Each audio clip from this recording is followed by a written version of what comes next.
Bom dia, senhoras e senhores. Nós o pegamos.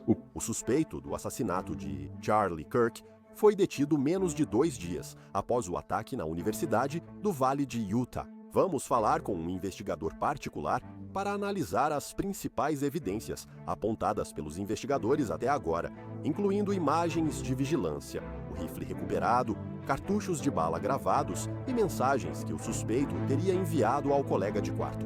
Bem-vindo ao Sidebar da Law and Crime. Eu sou Jesse Weber.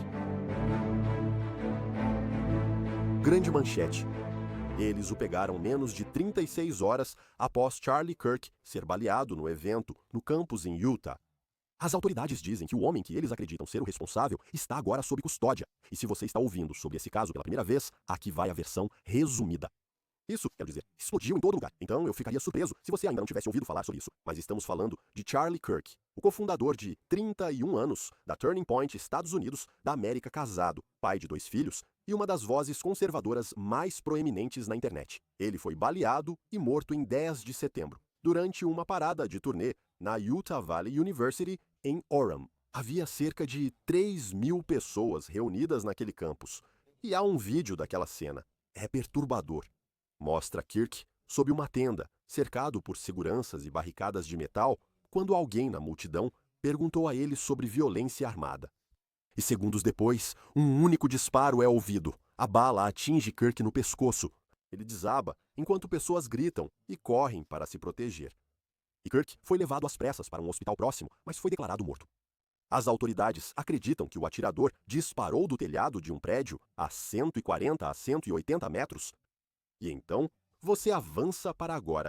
Hoje, o governador Spencer Cox subiu ao pódio esta manhã e fez este anúncio. Bom dia, senhoras e senhores. Nós o pegamos.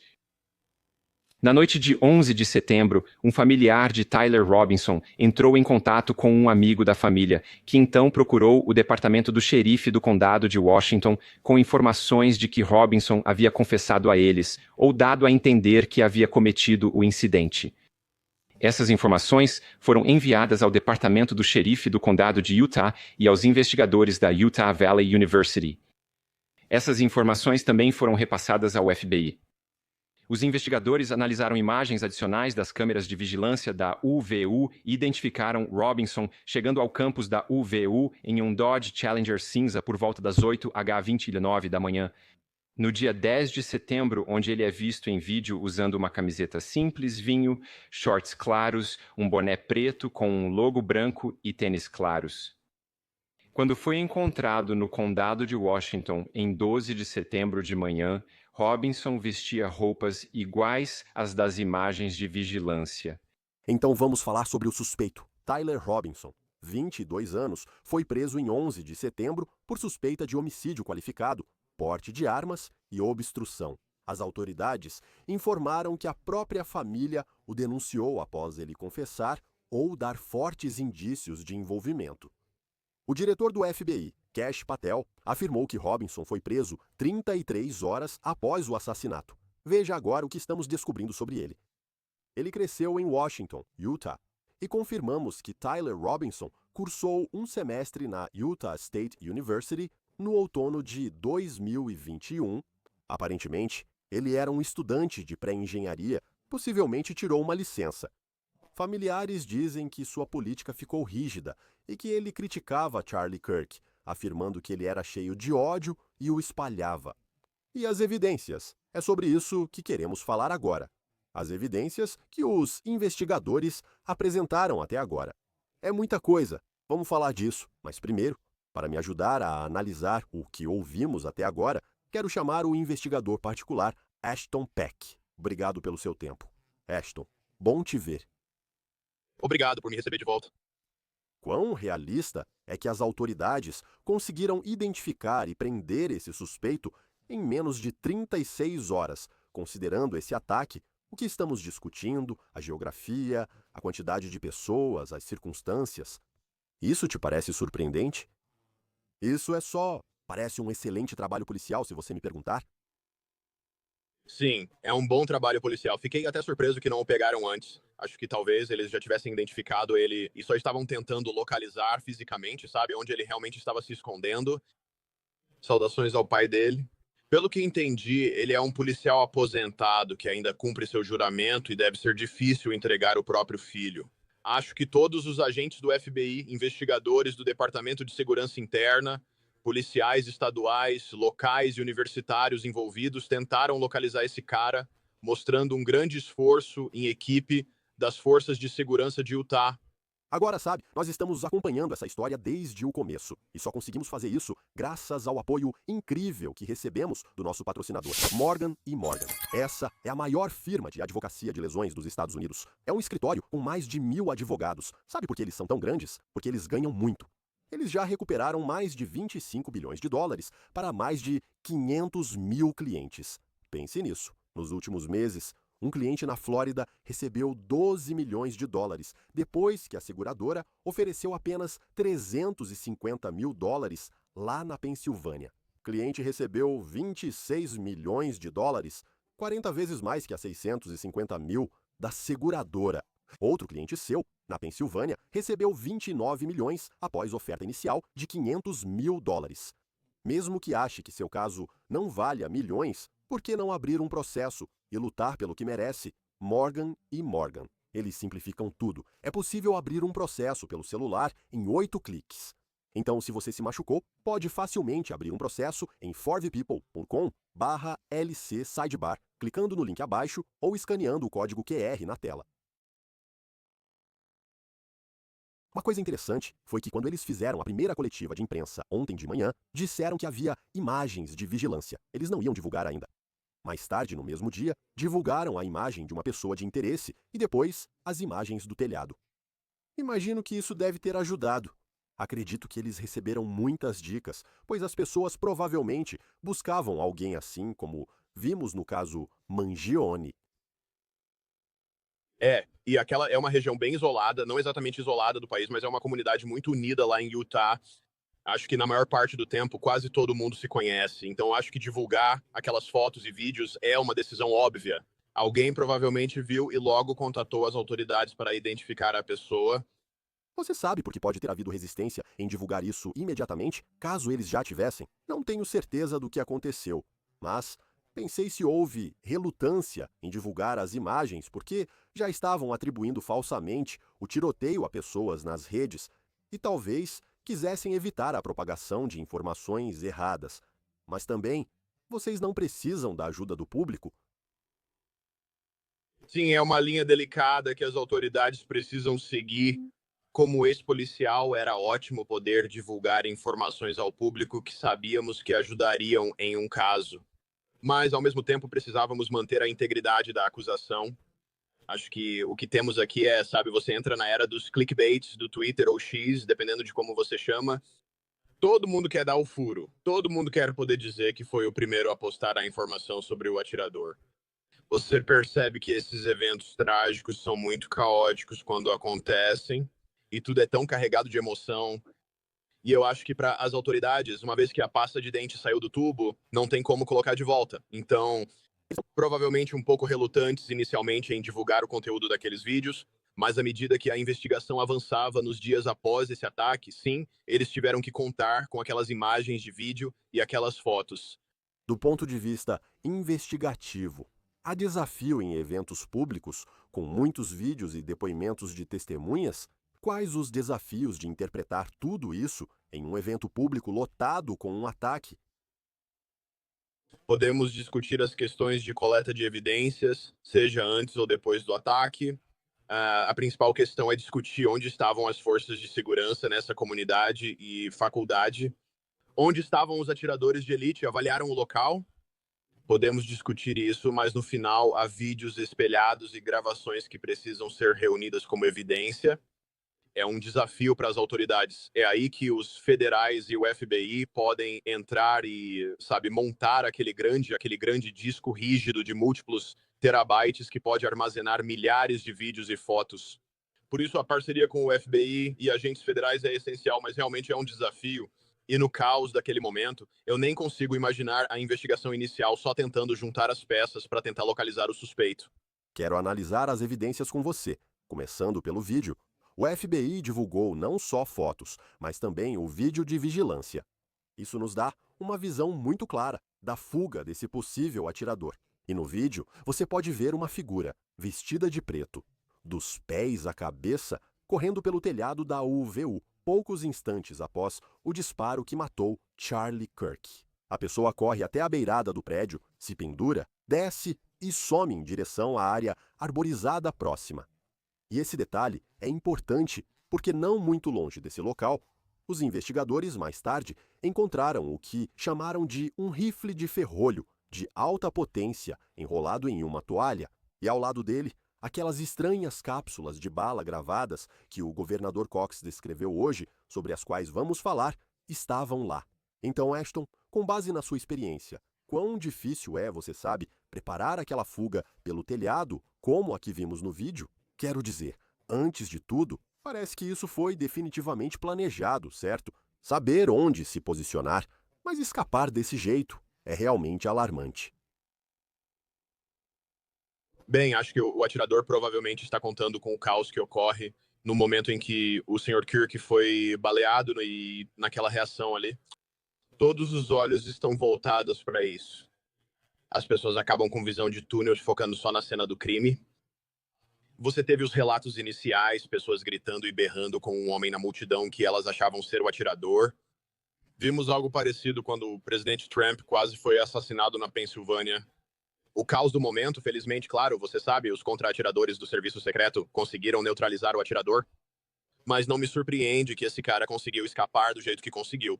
Minha preocupação é como ele conseguiu chegar lá em cima em primeiro lugar, porque não havia nenhuma força policial ou equipe de segurança monitorando isso, percebendo aquilo. Um drone sobrevoando o evento perceberia isso. Poderia ter sido o contingente de contra-atiradores das forças de segurança ou da equipe privada. Então, sabe, eu tenho certeza de que, quando o relatório pós-ação for divulgado, esse jovem terá realizado uma vigilância pré-operacional. Não ficarei surpreso se houver vídeo dele nas semanas e dias anteriores, talvez fazendo um ensaio, subindo no telhado, vendo quanto tempo leva. O FBI não vai divulgar essa informação porque isso fará parte da acusação. E até que isso venha à tona em um tribunal, tudo isso vai levar meses, talvez até um ano. Então não me surpreende que ele tenha conseguido escapar. Sim, e disseram que as câmeras mostram vários locais por onde ele passou e o momento em que chegou ao campus. Você compara isso com a descrição e, sinceramente, é uma evidência bem convincente. Você levanta pontos interessantes. Já comentei antes sobre possível falta de segurança. Porque só havia alguns oficiais da UVU lá. Eles contaram com o apoio da polícia local? Ele só tinha sua equipe de segurança privada. Sei que houve coordenação, mas será que faltaram medidas de segurança? O atirador estava no perímetro externo. Quero falar do rifle. Então você tem esse rifle que acharam perto, enrolado numa toalha. O que isso te diz? Quero dizer, abandonar essa arma nesse local, o que isso te diz, ainda mais enrolada em uma toalha?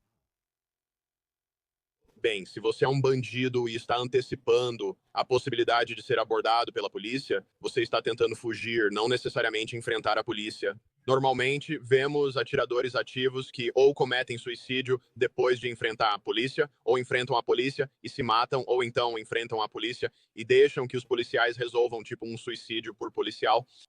Aqui você vê um cara claramente tentando fugir e se separar da arma de fogo. Isso é meio clássico. Se ele fosse parado mais adiante, talvez tirando as roupas que ele foi visto usando, a polícia, aquele policial, pode não necessariamente saber que esse era o atirador porque ele não está com uma arma. Ele não está usando as roupas totalmente pretas relatadas inicialmente. Isso mostra um pouco de premeditação, que ele planejou isso. Se ele enrolou na toalha, talvez só queira esconder para não ser percebido tão rápido. Talvez ele tenha tentado limpar o DNA e as digitais para usar isso no tribunal. Minhas digitais não estão nessa arma, não tem DNA.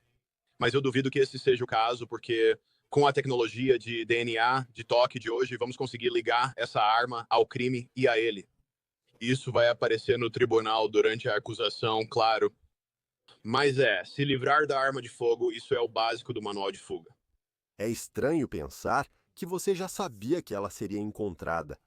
Sabe, eu entendo o que você diz sobre maneiras de tentar se livrar dela, sabe? Se livrar dela e tentar, sabe, remover suas digitais, ou talvez o número de série tenha sido adulterado de alguma forma, e talvez não seja possível rastrear de volta.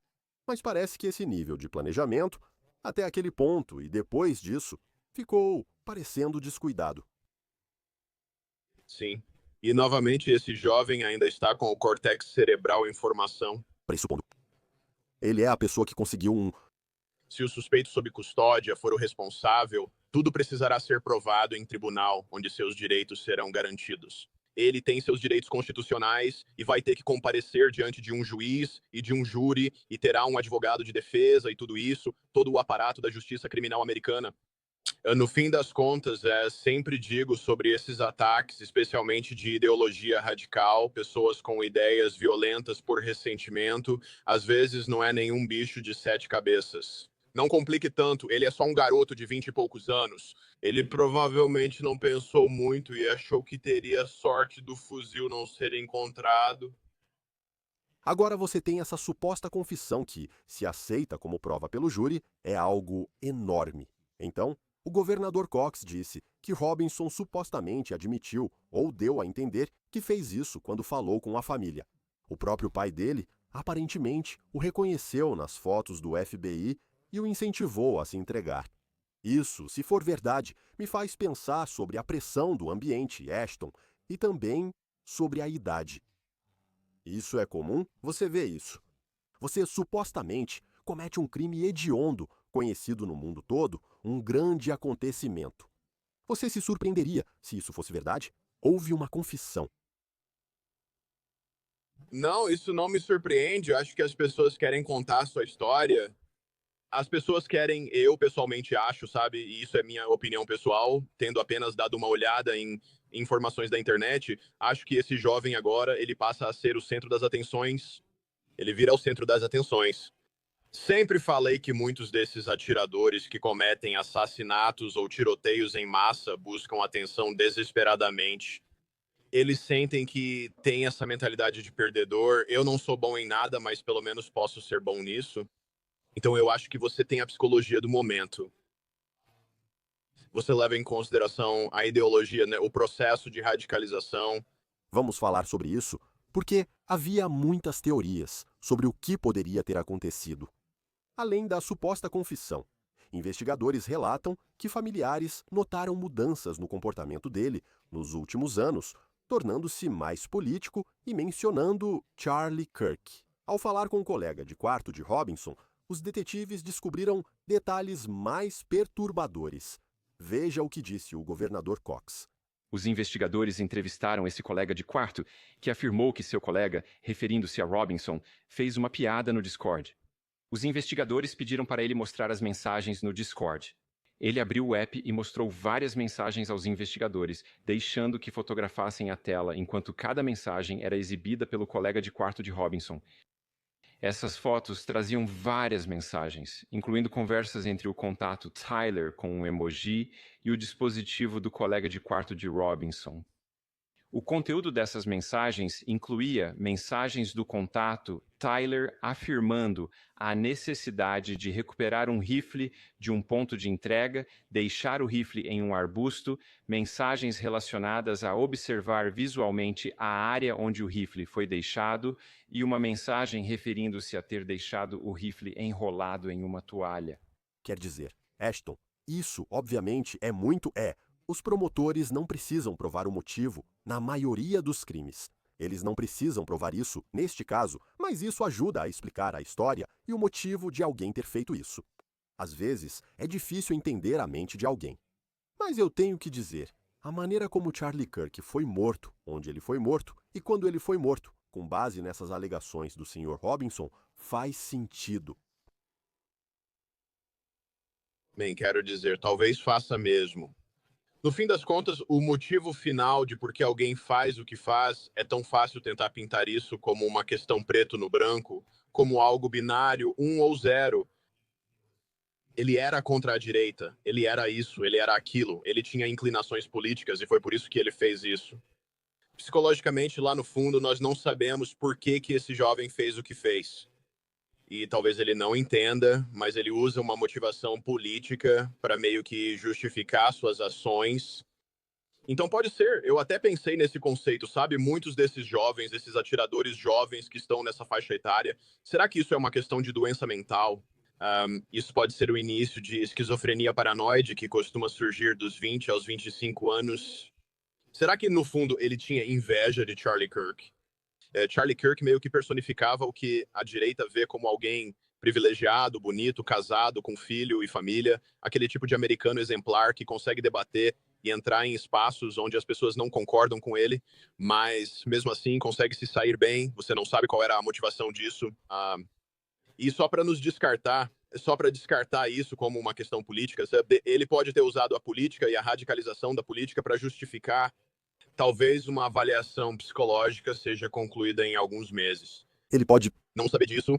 É curioso você comentar isso, pois estive no CrimeCon e participamos de um painel sobre Mangione, onde discutimos se ele estava realmente frustrado e queria criticar a indústria de seguros de saúde ou se apenas usou isso como pretexto para matar alguém.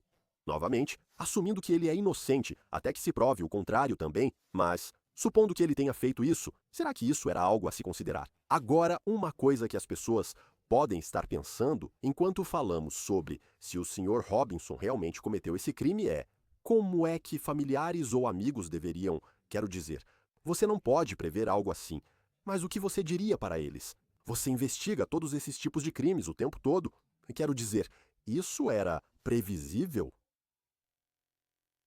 É difícil. Depois tudo parece óbvio. Eu nem consigo imaginar o que os familiares estão passando, sabe? Não só as famílias das vítimas, mas também a desse jovem cuja vida agora acabou. Se não for pena de morte, ele pegará prisão perpétua até morrer. Então, sim, tenho certeza de que para esses familiares foi uma decisão muito difícil de tomar. Acho que eles merecem crédito por fazerem o certo, ligarem para as autoridades e dizerem: olha, isso é o que sabemos. No final das contas, eles agiram certo. É uma comunidade unida e religiosa em Utah, então talvez isso tenha influenciado a decisão deles de aconselhar o governo sobre o que estava acontecendo. Então, Um dos aqueles momentos difíceis. Essas mensagens para o colega de quarto, envolvendo o colega de quarto, parte disso, sabe? Elas são um pouco confusas. Elas detalham recuperar e esconder o rifle, vigiar e preparar a arma. Por que isso está documentado? Quero dizer, poxa, isso também é uma prova realmente convincente. Sim, é uma prova convincente. Parece que ele está jogando um videogame como um jogo de tiro em primeira pessoa, cumprindo pequenas missões. Então, não tenho certeza se é isso, sabe, o que está passando na cabeça dele. Eu realmente não. Eu não li nada sobre o que estava acontecendo com o colega de quarto. Eu ouvi algumas coisas, sabe, vou deixar isso pra. Tudo parece óbvio olhando para trás. Você está na faculdade com 20 e poucos anos. A maioria desses garotos de 20 anos sabe, né? Eles não sabem que devem chamar a polícia. Acho que meu colega de quarto apresenta sinais de esquizofrenia paranoide, mas eles não são profissionais da área. Vamos ver se é ignorância do colega de quarto ou uma conspiração. Afinal, sempre é uma conspiração Bem, na internet. E eu simplesmente eu não acredito em conspiração na maioria das vezes. bem, na verdade, eu tenho uma matéria paralela, saindo sobre todas as teorias em torno da morte de Charlie Kirk. Acho que isso vai sair no fim de semana, mas deixando isso de lado. Voltando ao rifle, quando os policiais rastrearam o atirador fora do campus, acharam o rifle Mauser de ferrolho escondido nas árvores. Ele estava enrolado em uma toalha escura, mas não era só a arma que chamava a atenção. Ao lado dela estavam essas várias cápsulas de munição. Investigadores afirmam que algumas foram gravadas com mensagens bizarras. Veja o que disse o governador Cox. Eu sei que houve especulação também sobre as inscrições nessas cápsulas, aquelas cápsulas de bala. E acredito que também temos isso, e vou compartilhar isso com você agora. Então, a área ao norte da Campus Drive Road, onde o suspeito atravessou, que vocês viram um pouco no vídeo que divulgamos ontem à noite, consiste em uma área gramada, com árvores na borda do campus da UVU. Os investigadores acharam um rifle de ferrolho enrolado em uma toalha escura. Foi determinado que o rifle era um Mauser modelo 98306 calibre 3006 rifle de ferrolho. O rifle tinha uma luneta montada. Os investigadores notaram inscrições gravadas nas cápsulas junto ao rifle. As inscrições em uma cápsula disparada diziam avisos, saliências, O, em letras maiúsculas. O que significa esse ponto de interrogação? As inscrições nas 3 cápsulas não disparadas diziam: Ei, fascista ponto de exclamação, pega ponto de exclamação. Seta para cima, seta para a direita, símbolo I e 3 setas para baixo. Uma segunda cápsula não disparada dizia: Ô bela tchau, bela tchau, bela tchau, tchau. E uma terceira cápsula não disparada dizia: se você leu isso, você é gay, kkkk. Ok. Ashton, do ponto de vista investigativo, do ponto de vista do contra-terrorismo, o que você conclui? A partir dessas inscrições, Bem, é aqui que eu acredito que o suspeito sabia que seria encontrado.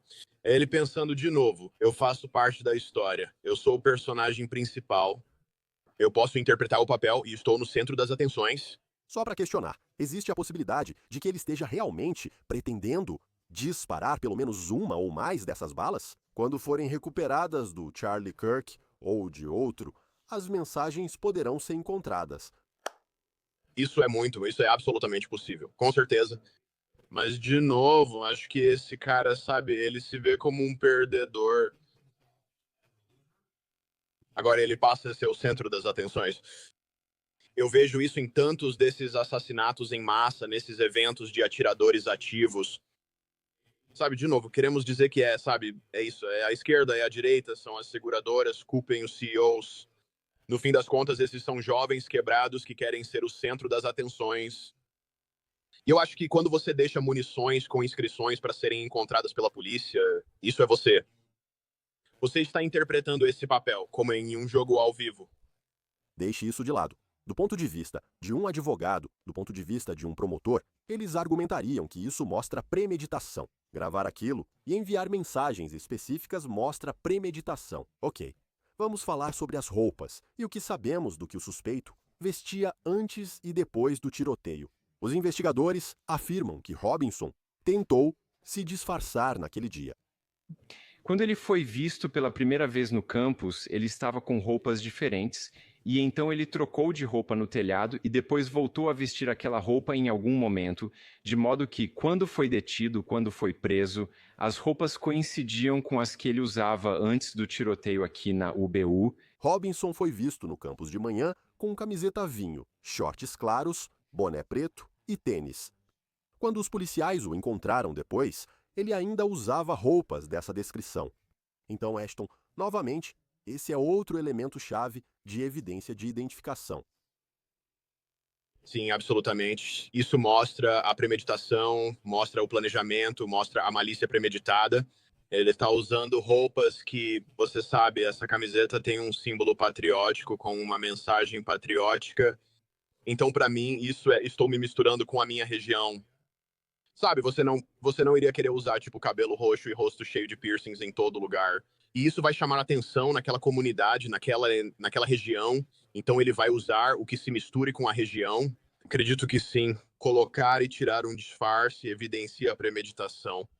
Por que não simplesmente trocar para uma terceira roupa completamente diferente? Quero dizer, usar aquela que aparentemente foi capturada pelas câmeras de segurança, essa é estranha para mim. É outro jovem de 20 e poucos anos, talvez sem muito planejamento, parece interpretar um papel ao vivo, como role-playing game, ou só não tinha outras roupas. Olha, isso ainda está nos estágios iniciais. Temos muito mais para abordar sobre isso. Isso é meio que o começo das evidências que você está vendo, que serão apresentadas no caso. Sabemos que ele está sendo mantido sob certas acusações. Eu não acredito que, no momento desta gravação, ele tenha realmente sido acusado, mas homicídio qualificado parece estar em consideração. Seguiremos acompanhando as evidências contra esse indivíduo. Ashton Peck, muito obrigado pelo seu tempo. Agradeço.